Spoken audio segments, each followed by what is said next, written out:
Hello, Patriot families. Welcome to our podcast of a topic that is so important: suicide, suicide warning signs. My name is Mrs. Mesa. I'm the guidance counselor here at FCS. I have a master's in guidance and counseling, and I am state certified. We have a partnership with Wellspring Counseling.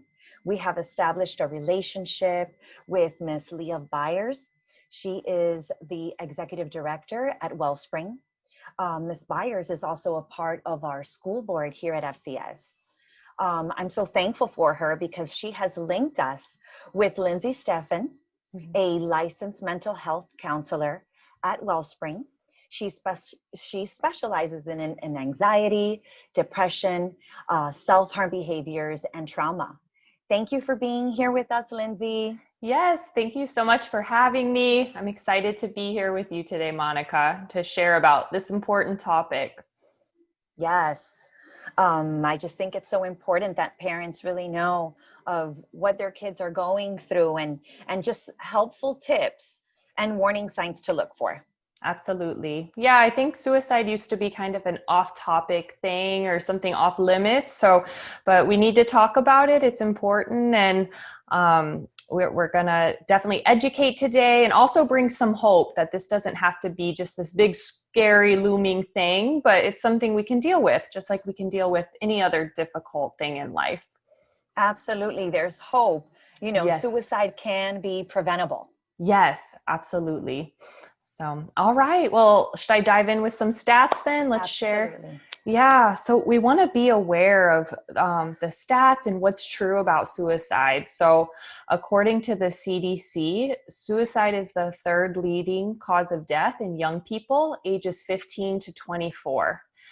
Boys are 4 times more likely to die from suicide than girls. They're more successful in their attempts. Girls are more likely to try to commit suicide than boys, and guns are used in more than half of all youth suicides.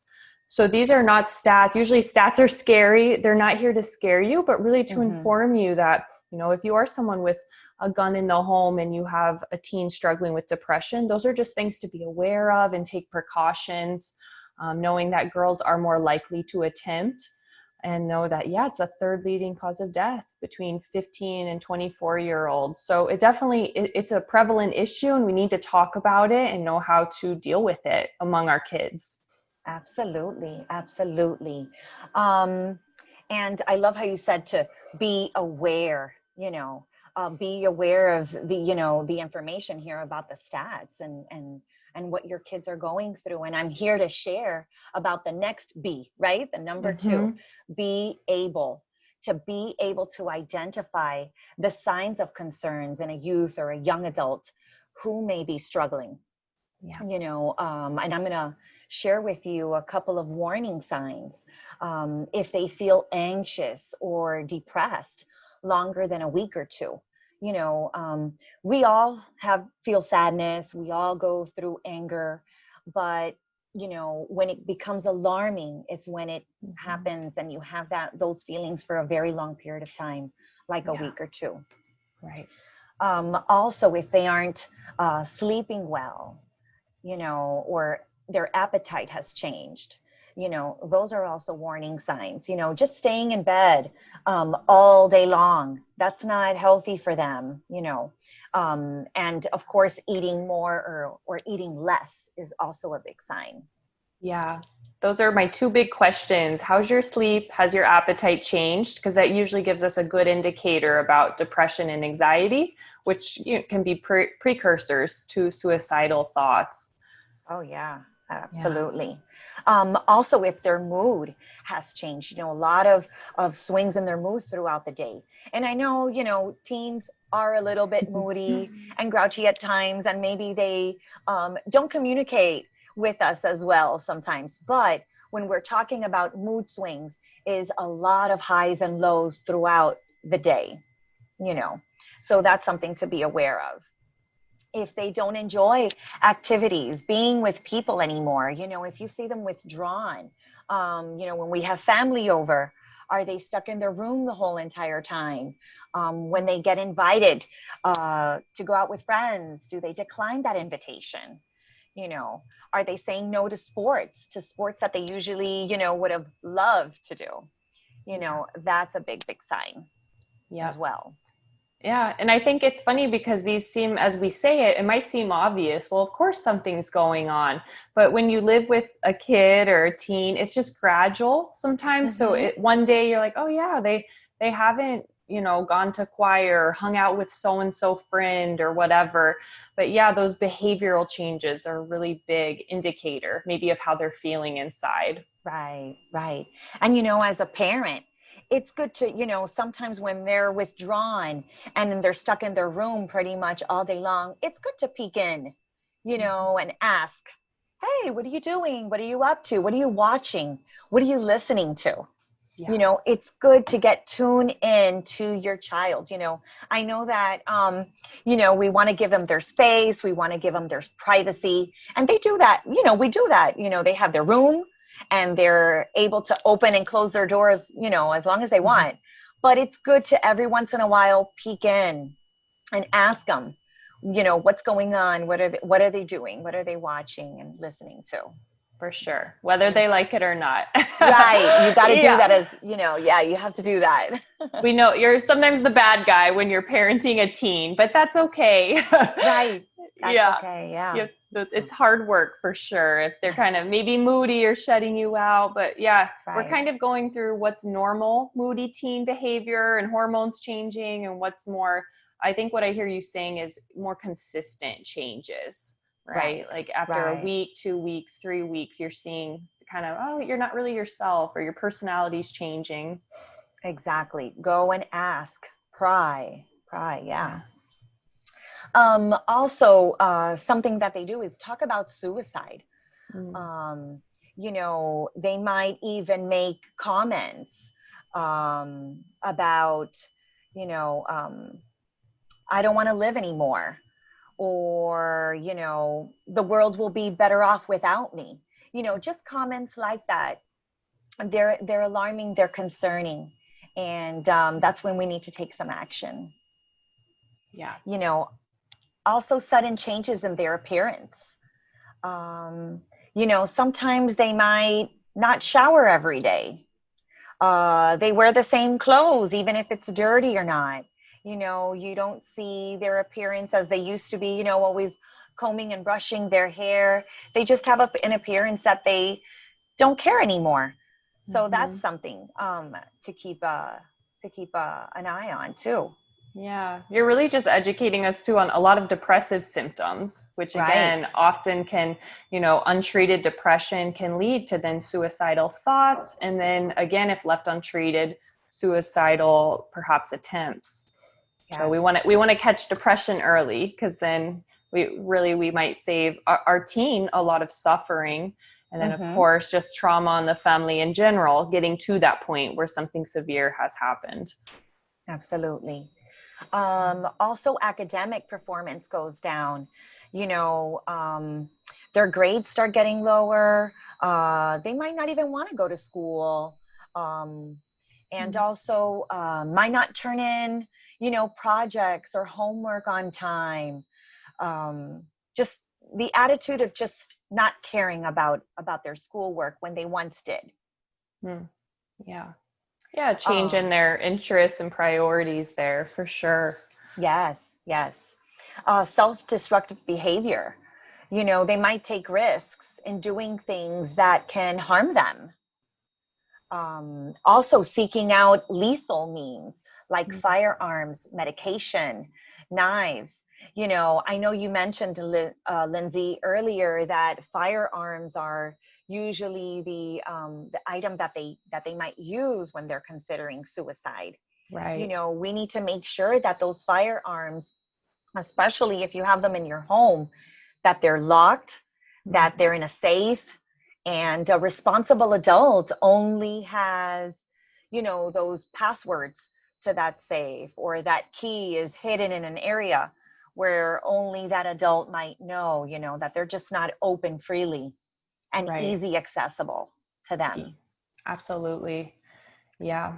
As Just you're like medication as Yeah, well. medication. Yeah, and even going kind of down that route with medication.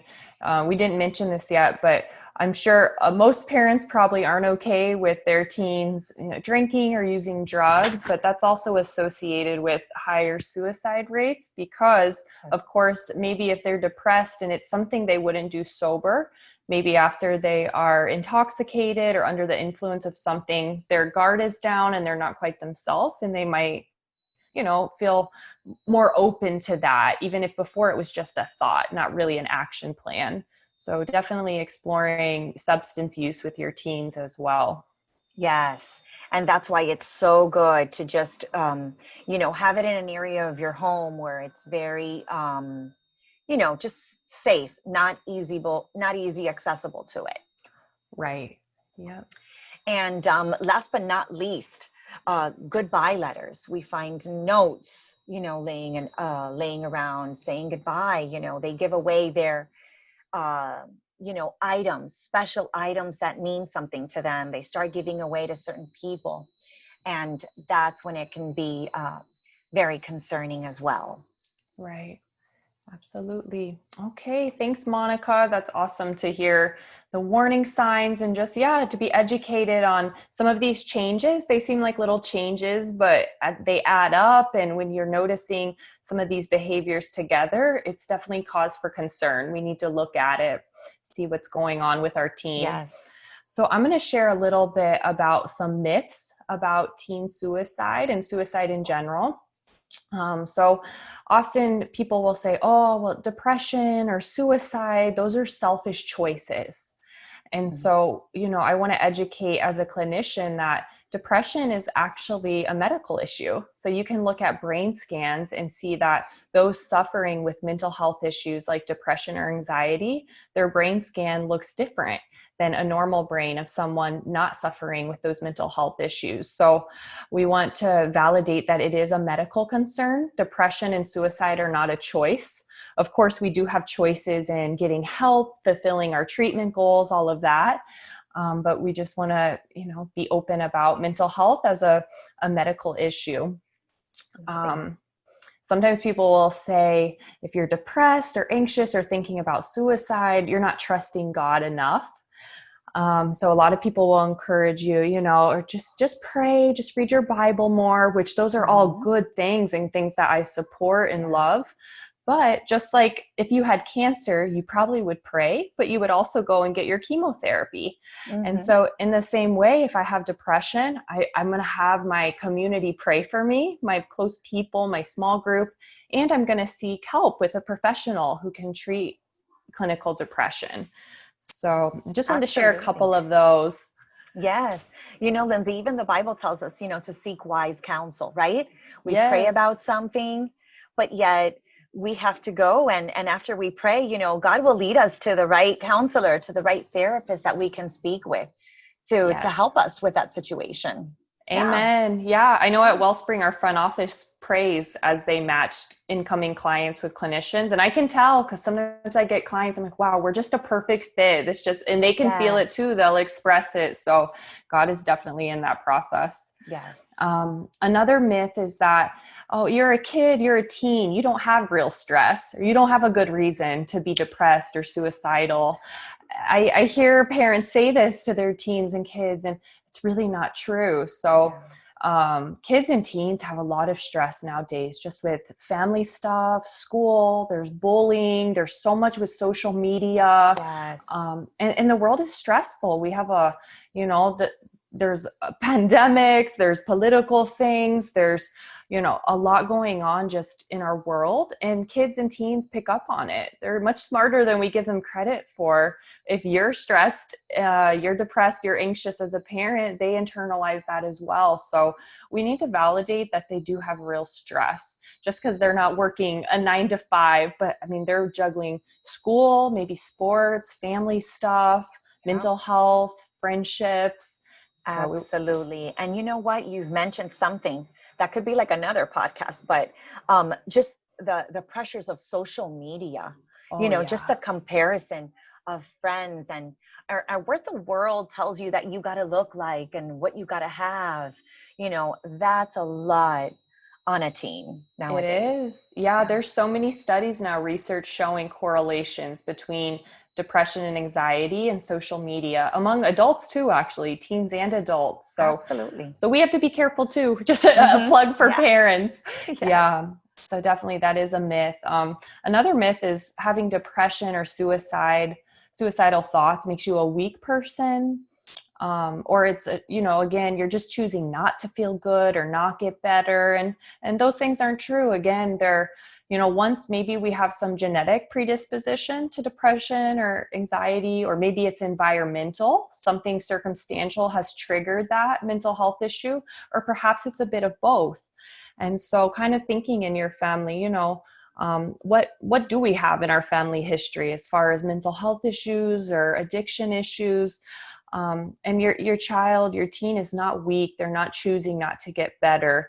I think humans, we try to feel good. We try to avoid pain. That's just kind of in our innate being. So most people, I can't think, why would we choose to feel crummy all the time? Right. Right. It's not really logical when we look at it. Another thing is that I think this is a huge myth that parents and friends, they are worried that if we talk about suicide, it actually will cause suicide. And so that's actually false. Even in research, there's been studies, clinical studies that show talking about suicide can actually help reduce suicidal thoughts. Yes. So I encourage you, like you're saying, talk to your teens, go in their room, check with them. It might feel a little awkward for some families, but I say, ask your teen, hey, do you ever have thoughts to hurt yourself or to kill yourself? Because I know that sometimes that can come up for people or for teens. So you're almost breaking the ice and showing them that it's safe to talk about that Right. You're not going to freak out, that they're not in trouble. Right. Yeah. And the way that the parent reacts is a really big deal. I know that it can be a little alarming if you do hear some alarming news, but we need to try to, just keep our composure, because when they see that we keep our composure, they're like, oh, wow, she didn't go crazy or anything. I'm able to open up and talk to them about it. So that is so important. Yep. And this goes for any topic, honestly, drugs, sex, whatever. We want our pregnancy. teens, right. Come talk to me, please, because if not, they're talking to their friends who are probably not as educated as you and might misinform them. So definitely, talking about it can lower that risk. Another myth is that if a person just jokes about suicidal ideation, you don't have to take them seriously. So again, I think this is more and more commonly known, but any mention of suicide is serious. It's always something to explore. Of course, sometimes we're like, oh, this was the worst day. I just want to die. But, that's, you kind of know your kids and when there's something dramatic, but even those kind of jokes, they're not funny anymore, because maybe a lot of us have had people in our life who have, died due to this issue. And so we want to just explore, like, hey, so you said that and I kind of think you're joking, but do you ever think about that? Or a lot of them are like, oh, I wish I wouldn't wake up. Those more passive thoughts, right? Not I'm going to kill myself, but those passive thoughts can be moving towards active thoughts on that spectrum. Absolutely. And definitely it's not taken lightly, or like you said, like as a joke. We need to act on everything. I know that, here, like in a school setting, when we have a student that maybe just makes a comment like that, either about themselves or someone else or anything like that, we definitely take into action, and they come and see me. We talk about it. And if I do have to take it any further, then, we'll contact parents and stuff. But yes, it's not taken lightly. Yep. Great. All right. And just 2 more myths. Thanks for hanging with us. I know we're throwing a lot of information at you, but we really hope this is helpful today. So one more myth is that self-injury or self-harm, like cutting, cannot lead to suicide. So that's actually false. Self-harm and cutting behaviors, burning, scratching, those can cause someone to spiral into attempting suicide. I always see those as kind of on the spectrum of behaviors. Those are some of those first behaviors that, if left untreated, can go into deeper cuts, eventually maybe trying to cut your wrist, things like that. So definitely self-harm behaviors, cutting, if your child is struggling with that, those are things that need to be dealt with a professional, with a clinician. And our last myth is having a mental health disorder automatically means you struggle with suicidal thoughts. And that's actually false. Plenty of people are diagnosed with some mental health disorder and they don't struggle with suicidal thoughts. So it's very specific to the person. I have clients with depression who struggle with suicidal ideation. I have those with depression who do not. So again, that's why I love how Monica is just encouraging us to talk to our kids. Everyone's different, everyone individually, even if you have two kids, maybe both kind of down or blue or having some depression, one might struggle with suicidal thoughts and one might not, just based on predispositions and personality. So, all right, those are our myths. Thank you, Lindsay, so much. Now we're down to our third B, and this one is be prepared. So we talked about, be aware, be able, and now be prepared. Be prepared. You should never be afraid to talk to someone who may be depressed or at risk. Always let them know there is someone who cares for them and supports them. You should always be prepared and have a plan in case a family member or a friend, shows signs of suicide, suicide ideation. And the first thing you need to know is know your resources. If you ever feel in danger or someone you know is in danger, the first thing you need to know is definitely call 911. We also have a suicide hotline that you can always call. They're available 24 hours a day, 7 days a week. And that number is 1-800-273-8255. So they could always help you out in a certain situation and just help you talk through it.